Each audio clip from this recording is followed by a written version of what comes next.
নবীজি সাল্লাল্লাহু তাআলা আলাইহি ওয়াসাল্লাম আমার খাদিজাতুল কুবরা রাদিয়াল্লাহু তাআলা আনহাকে যখন বিবাহ করলেন, সেই দিন বিবাহ করলেন, বিবাহ করার পরে রাত্রি বেলা আমার নবী মুস্তাফা সাল্লাল্লাহু তাআলা আলাইহি ওয়াসাল্লাম খাদিজার মাথা, খাদিজার জাং মুবারকের উপরে আমার নবীজি মাথা দিয়েছে। খাদিজা আমার নবীজির মাথাটাকে যেন নেড়ে দিচ্ছে, আর স্বামী আর স্ত্রী গল্প করতে আছে। মধ্যরাত্রি যখন হইল, বিছানায় যেন শুয়ে গেল। এবার কিছুক্ষণ পরে আমার খাদিজা ঘুম থেকে জাগ্রত হইয়া ডান দিকে যখন তাকায় নবীকে দেখা যায় না, বাম দিকে যখন তাকায় নবীকে দেখা যায় না। খাদিজা চিন্তায় চিন্তিত হইলেন, আল্লাহ গো, আজকে একটা নয়, দুইটা নয়, তিনটা স্বামী আমি হারিয়েছি। আজকে আমি আমার বিবাহ মুহাম্মদকে করেছি। আজকে আল্লাহ গো, আমি কেন রাত্রি বেলায় আমার স্বামীকে খুঁজে পাই না? সারা রাত প্রসাদ খুঁজিল, সারা ঘর বাড়ি খুঁজিল, কোন জায়গায় যেন খুঁজে পাওয়া গেল না। যেই খাদিজা একজন বাদশাহিনী ছিলেন, একজন রানী ছিলেন, জীবনে কোনোদিন খালি পায়ে বার হয় না, জীবনে কোনোদিন সৈন্য ছাড়া বার হয় না, জীবনে কোনোদিন রাজত্ব ছাড়িয়া আমার খাদিজা বাইরে যায় না। ওই খাদিজা আমার নবীর মহব্বতে ঘর থেকে যেন বাইরে হইয়া নবীজিকে যেন বন জঙ্গলে খোঁজাখুঁজি করতে আরম্ভ করেছে। নবী নাই, নবী নাই, নবী নাই। সারা রাত খোঁজাখুঁজি করার পরে আমার নবীকে যেন খুঁজে পাইল না। আমার খাদিজাতুল কুবরা রাদিয়াল্লাহু তাআলা আনহার যেন বাবা টেনশন চিন্তা দূর হয় না। এবার বাবা আমার খাদিজা দুই চোখের পানি ছেড়ে দিয়া রাজ দরবারের দিকে যখন আসতেছে, হঠাৎ করে সকালবেলা শুভে সাদেকের সময় পাহাড়ের দিকে লক্ষ্য করে দেখছে যেন আমার নবীজি সেজদায় পড়ে আছে। আমার খাদিজাতুল কুবরা রাদিয়াল্লাহু তাআলা আনহা ওই পাহাড়ের উপরে যেন বাবা হামাগুড়ি দিয়ে উঠেছে। ওঠার পরে আমার নবীজিকে ডাক দেয়, ইয়া রাসূলুল্লাহ, ইয়া হাবিবাল্লাহ, নবী গো, আজকে আমি খাদিজা আমার বিছানা ছেড়ে দিয়া আজকে পাহাড়ের উপরে আসিয়া সেজদায় পড়ে ইয়া হাবলি উম্মতি উম্মতি বলতেছে। কারণটা কি বুঝলাম না। আমার নবীজি সেজদা থেকে মাথাটা উঠায়া খাদিজাকে বলতেছে, খাদিজা, আজকে আমার উম্মত উম্মতির জন্য আমার আল্লাহর দরবারে ফরিয়াদ করতে আছি। ও খাদিজা, আজকে আমাকে খোঁজার জন্য তুমি বাইরে এসেছো। খাদিজা, আজকে থেকে আমি নবী আমাকে খোঁজার জন্য আর কোনদিন আসবে না, আমাকে ডাকার জন্য আর কোনদিন আসবে না। আমার নবীজি কাঁদতেছেন, ইয়া হাবলি উম্মতি উম্মতি বলে। রে বাবা, জগতের মধ্যে আমরা অনেকে বলে থাকি আমাদের ভাগ্যটা বড় খারাপ, আমাদের কপালটাই খারাপ, আমাদের নসিবটাই খারাপ, এইরকম অনেকেই বাবা বলি। কিন্তু বাবা রে, আমাদের যে তকদির, আমাদের যে ভাগ্য, আমাদের যে নসিব, আমার নবীর আগে কারো ছিল না। জোরে বলেন সুবহানাল্লাহ। জগতের মধ্যে পয়গম্বর হয়ে এসেছিলেন, নবী হয়ে এসেছিলেন। আজকে নবী হইয়া আসার পরেও আল্লাহকে বলেছিল, আল্লাহ গো, আজকে আমাকে নবী করে জগতের মধ্যে পাঠিয়েছে।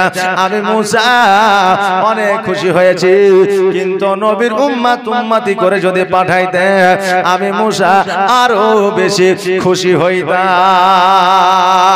একজন আল্লাহর পয়গম্বর যদি নবীজির উম্মত হতে চায়, আজকে আমরা নবীর উম্মত হতে পেরেছি, এর চাইতে আর কি ভাগ্য আমাদের লাগবে। নবীর উম্মত হতে পেরেছি, এটাই আমাদের সব চাইতে বড় ভাগ্য। এর চাইতে বড় ভাগ্য আর কারো হতে পারে না। আমার নবীজি বললেন, খাদিজা, যাও যাও যাও, বাড়ির দিকে যাও। আমার খাদিজা যখনই বাবা দমদা ঈমান হইলেন, আমার খাদিজা বলতেছে, ইয়া রাসূলুল্লাহ, ইয়া হাবিবাল্লাহ, নবী গো, আমি যখন পাহাড়ের উপরে হামাগুড়ি দিয়ে উঠেছি আমার হাঁটু আর কহিনাগুলো ক্ষত বিক্ষত হয়ে গেছে। নবী আমার বললেন কোন জায়গা? খাদিজা যেন আপনার হাঁটুটা দেখাইলো আর কহিনাটা দেখাইলো। আমার নবীজি যেন বাবা থুতু মুবারক লাগায়া দিল। খাদিজা খোদার কসম করে বলেছিল যে আমার নবী যখন থুতু মুবারক আমার ক্ষত বিক্ষত জায়গায় লাগিয়ে দিয়েছিল, ওই জায়গাগুলো ক্ষত বিক্ষত থাকা তো দূরের কথা, একটু দাগ পর্যন্ত ছিল না। জোরে বলা যাবে না সুবহানাল্লাহ। আল্লাহর নবী আনুরের নবী গো, আপনি নবী আমার আজীবনের জীবন। আল্লাহর নবী নূরের নবী গো, আপনি নবী আমার আজীবনের জীবন। আপনি আমার জীবন সাথী, অন্ধকার কবরের বাতি। আপনি আমার জীবন সাথী, অন্ধকার কবরের বাতি। আপনি নবী আমার নির্জনের একজন। আল্লাহর নবী নূরের নবী গো, আপনি নবী আমার আজীবনের জীবন। আপনি আমার জীবন সাথী, অন্ধকার কবরের বাতি। আপনি নবী আমার নির্জনের একজন। আল্লাহর নবী নূরের নবী গো, আপনি নবী আমার জীবনের জীবন। আর দেখে আপনার মহজেজা ভাগবতী হয় খাদিজা। আর দেখে আপনার মহজেজা ভাগবতী হয় খাদিজা। সপে দিল নবী আজীবন আর যৌবন। আল্লাহর নবী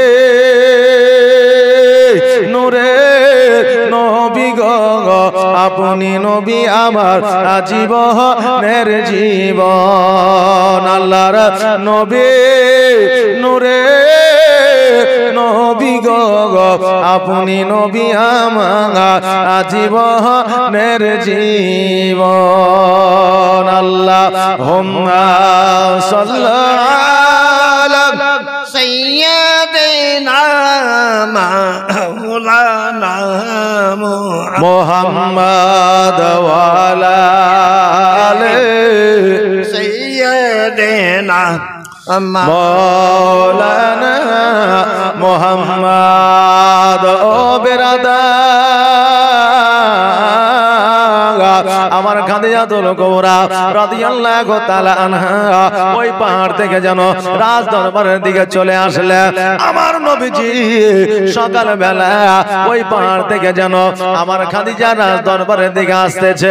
মক্কা নগরের মানুষেরা বলতেছে, দেখ রে দেখ, আজকে যেই নবীর আব্বা ছিল না, আমা ছিল না, আজকে ওই মুহাম্মদ আজকে খাদিজাকে বিবাহ করে সমস্ত রাজত্বের মালিকানা আনিয়াছে। আমার নবী যখন এই কথা শুনলেন রে বাবা, আমার নবীজির দুই চোখ দিয়ে যেন অশ্রু ঝরে যায়। আমার নবী বলতেছে, আল্লাহ গো, আজকে যদি আমার দাদা আব্দুল মুত্তালিব বেঁচে থাকতো, আজকে মক্কা নগরের মানুষেরা এই কথা বলতে পারতো না। আজকে যদি আমার মা বেঁচে থাকতো, আজকে মক্কা নগরের মানুষেরা এই কথা বলতে পারতো না। আজকে যদি আমার আব্বা বেঁচে থাকতো, আজকে মক্কা নগরের মানুষেরা এই কথা বলতে পারতো না। আমার নবীজি আজকে মক্কা নগরের মানুষের কথা শুনিয়ে আমার নবীজির প্রাণ কানা যেন ফেটে যায়। আব্বার কথা যেন মনে পড়ে যায়, মায়ের কথা যেন মনে পড়ে যায়, দাদার কথা যেন মনে পড়ে যায়। বাবা, আজকে এতিমরা রাস্তাঘাটে পথে যখন চলাফেরা করবে, এতিমের গায়ে যদি কেউ হাত দিয়ে দেয়, এতিমকে যদি কেউ গালিগালাজ দিয়ে দেয়, এতিমকে যদি কেউ দুরকম কথা বলে দেয়, ওই এতিমের সব চাইতে আগে কথা মনে পড়ে তার পিতা ও মাতা, জোরে বলুন সুবহানাল্লাহ।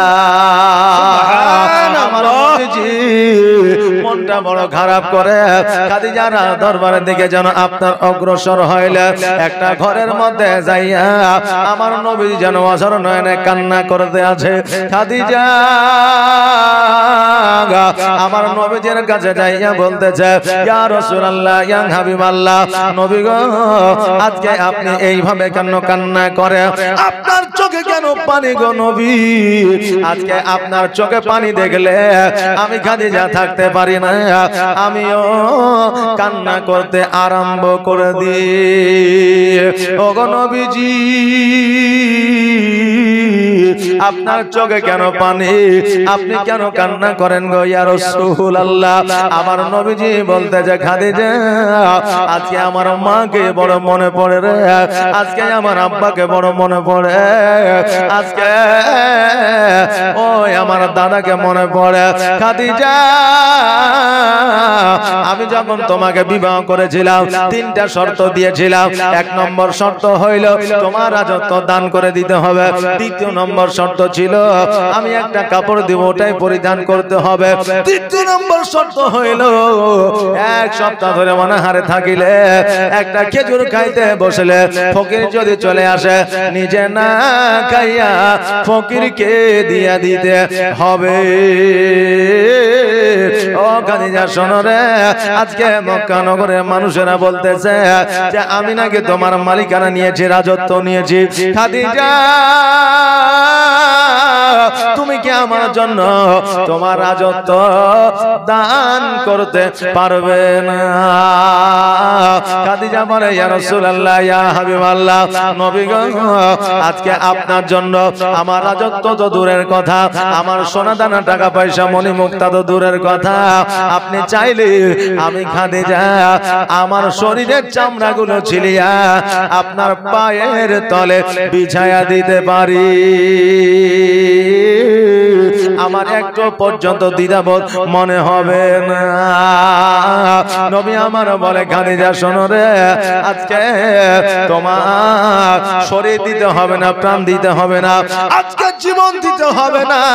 আজকে তোমার যে রাজত্ব আছে, আজকে তোমার যে অট্টালিকা আছে, আজকে যে তোমার টাকা পয়সা আছে, এই সমস্ত গুলা এতিম মিসকিন গরিবদের মধ্যে তুমি দান করে দাও। আমার খাদিজাতুল কুবরা রাদিয়াল্লাহু তাআলা আনহা বললেন, ইয়া রাসূলুল্লাহ, ইয়া হাবিবাল্লাহ, নবী গো, আপনি চাইলে আমার সম্পদ তো দূরের কথা, আমি সব কিছু দিতে রাজি আছি। জোরে বলেন সুবহানাল্লাহ। নবীর প্রেমে যারা পাগল হয়ে যায়, নবীর ইশকে যারা দিওয়ানা হয়ে যায়, তাদের না সম্পদের দিকে চাহিদা থাকে, তাদের না টাকা পয়সার দিকে চাহিদা থাকে, তাদের না জমি জায়গার দিকে চাহিদা থাকে, কারণ নবীর প্রেমে পাগল হইলে তারা ওই আখিরাতের বাজার একত্রিত করে না। নবীর প্রেমে পাগল হইলে, নবীর প্রেমে পাগল হইলে আমার আল্লাহ তাআলা খুশি। নবীর দরুদ পড়ো দিবানিশি, নবীর দরুদ পড়ো দিবানিশি। নবীর প্রেমে পাগল হইলে, নবীর প্রেমে পাগল হইলে আমার আল্লাহ তাআলা খুশি। নবীর দরুদ পড়ো দিবানিশি, নবীর দরুদ পড়ো দিবানিশি। ও কি নবীর প্রেমে পাগল হইলে আমার আল্লাহ তাআলার দিদার মিলে গো। থাকো যদি যদ বাহালে, থাকো যদি আজদ বাহালে, হইয়া প্রেম ও দাসী।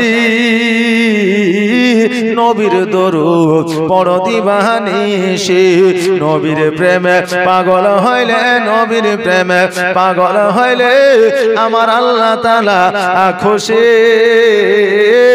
নবীর দরুদ পড় দিবানিশি নবীর দরুদ পড় দিবানিশি ও বাবারে ভাইরা আমার খাদিজাতুল কুবরা রাদিয়াল্লাহু তাআলা আনহা আমার নবীর কথা শুনিয়া আমার নবীজির কথা মোতাবেক যত সম্পদ ছিল টাকা পয়সা ছিল যত জমি জায়গা ছিল সব যেন এতিম মিসকিন গরিবের মধ্যে দান করে দিলেন জোরে বলেন সুবহানাল্লাহ সুবহানাল্লাহ খাদিজা রাজত্ব দান করে দিয়া টাকা পয়সা দান করে দিয়া খেজুর গাছের ছাউনিতে খেজুর পাতার ছাউনিতে আপনারা বসবাস করতে লাগলেন মদিনার ইমাম লিপিবদ্ধ করেছে কিতাবের মধ্যে লিখে দিয়েছে আমার খাদিজাতুল কুবরা রাদিয়াল্লাহু তাআলা আনহা খেজুর গাছের ছাল দিয়ে আপনার বিছানা বানিয়েছিলেন খেজুর গাছের ছাল দিয়া আমার খাদিজাতুল কুবরা রাদিয়াল্লাহু তাআলা আনহা বালিশ বানিয়েছে আর ওই বালিশে আরামদায়ক ভাবে রাত্রি বেলা ঘুম আপনার গিয়েছেন বাবারে আজকে আমাদের ঘরের মধ্যে তোষক আছে কত রকমের গদি আছে তবু আরামের ঘুম আমাদের হয় না নবী আমার বলতে যে খাদিজা আজকে তোমার আব্বার অট্টালিকাতে যে শান্তি যে সুখ তুমি পেয়েছো আজকে আমি নবীজি আমার হয়তো জীর্ণ কুটিরে সেই সুখ সেই শান্তি পাও না খাদিজা বলে নবী গো ওই রকম কথা বলিয়া আমাকে লজ্জিত করবেন না কারণ আমার আব্বা জানের অট্টালিকায় আমি যে সুখ ও শান্তি পেয়েছি আজকে আপনার এই জীর্ণ কুটিরে তার চাইতে হাজার গুণ বেশি শান্তি পাই জোরে বলেন সুবহানাল্লাহ স্বামী স্ত্রীর মধ্যে মহব্বত থাকিলে স্বামী স্ত্রীর মধ্যে প্রেম থাকিলে বাড়ির দরকার হয় না গাড়ির প্রয়োজন হয় না অট্টালিকার দরকার হয় না রে বাবা গাছের তলাতে বসবাস করা যায় তবে বাবা বর্তমানে প্রেম ও ভালোবাসা বাবারে অভাব যখন এসে দরওয়াজায় দাঁড়ায় ভালোবাসা মোদের জানালা দিয়ে পালায় বর্তমানে ভালোবাসা আমাদের এই অবস্থা আমার নবীজি খাদিজাতুল কুবরা রাদিয়াল্লাহু তাআলা আনহাকে বললেন ও খাদিজা আমি ইসলামের প্রচার ও প্রসারে যাব তুমি রান্না বান্না করবে আমার খাদিজা বললে ইয়া রাসূলুল্লাহ ইয়া হাবিবাল্লাহ নবী গো আপনি ইসলামের প্রচার ও প্রচার করে আসবেন আমি রান্না করে রাখবো নবী আমার ইসলামের প্রচারে গেলেন ফিরে আসার পরে দেখছে যেন খাদিজা এখনো পর্যন্ত রান্না হয় না আমাদের মতো মানুষ হইলে বলতাম বিবি রে আজকে এতক্ষণ পর্যন্ত তোমার রান্না কেন হয় না কি এমন করতেছিলা কি এমন কাজে যুক্ত ছিলা আমরা হইলে এই রকম কথা বলতাম কিন্তু আমার নবীজি বলতে যে খাদিজা এসরে এখনো পর্যন্ত যেহেতু তোমার রান্না হয় না সেহেতু আমি তোমার সঙ্গ দিয়া তোমাকে সহযোগিতা করিয়া আমিও রান্না করতে চাই খাদিজার সঙ্গী হইয়া আমার নবীজি যেন বাবা রান্নায় সহযোগিতা করতে আছে আজকে বিবিদের কাছে সহযোগিতা করা স্বামীদের জন্য আমার নবীর হলো সুন্নাত আজকে আলেম ওলামা হাজী সাহেবরা যদি বিবিদের কাছে সহযোগিতা করে সাধারণ মানুষ যদি দেখে বলবে দেখ মৌলভী হাজী বিবির গোলাম হয়েছে বলবে কি বলবে না যে বিবির গোলাম হয়েছে কিন্তু বাবারে বিবিদের কাছে সহযোগিতা করা আমার নবীজির সুন্নাত তবে মা বোনদের বলবো আগামী কালকে যে স্বামীকে বলিয়েন না মৌলভী বললো যে বিবিদের কাজ করা হলো সুন্নাত তো চলেন সকালবেলা ঠান্ডা দিন আমি তো থালি হাঁড়ি মারতে পারছি না তো থালি হাঁড়িটা একটু মাইজা দেন যে এই কথা যেন বলিয়েন না কারণ স্বামীদের অর্ডার করা যাবে না স্বামী যদি নিজ ইচ্ছায় তোমার কাজ করে দেয় তবে ওটাই হবে আমার নবীজির সুন্নাত জোরে বলেন সুবহানাল্লাহ আমার নবীজি বলে খাদিজা এসো এসো আমি তোমার কাজে সহযোগিতা করে দিই আমার নবী মুস্তাফা সাল্লাল্লাহু তাআলা আলাইহি ওয়াসাল্লাম জানো বাবা খাদিজার কাজে সহযোগিতা করলে রান্না বান্না একত্রিত ভাবে করলে স্বামী আর স্ত্রী দুইজনে মিলিয়া একসঙ্গে বসিয়া যেন খাওয়া দাওয়া করতে করতেছে। আমার নবীজি বলতেছে খাদিজা আজকে জীবনে তুমি রান্না বান্না করো না, জীবনে কোনোদিন আগুনের কাছে যাও না, জীবনে কোনোদিন তুমি সবজি রান্না করো না। আজকে যখন তুমি রান্নাটা করেছো ও বিবি রে, তোমার রান্নাটা আলহামদুলিল্লাহ অতি সুন্দর হয়েছে। আমার নবীজি বলেছে উম্মত রে, আজকে তোমার বিবিরা যখন তোমাদের জন্য খাবার তৈরি করে দেবে, ওই খাবারটা যদি একটু খারাপ হয়, ওই খাবারের প্রশংসা তুমি করবে, তোমার বিবি খুশি হয়ে যাবে। বিবিরা যখন পোশাক আশাক পরবে, ওই পোশাকের প্রশংসা করবে, তোমার বিবিরা খুশি হয়ে যাবে।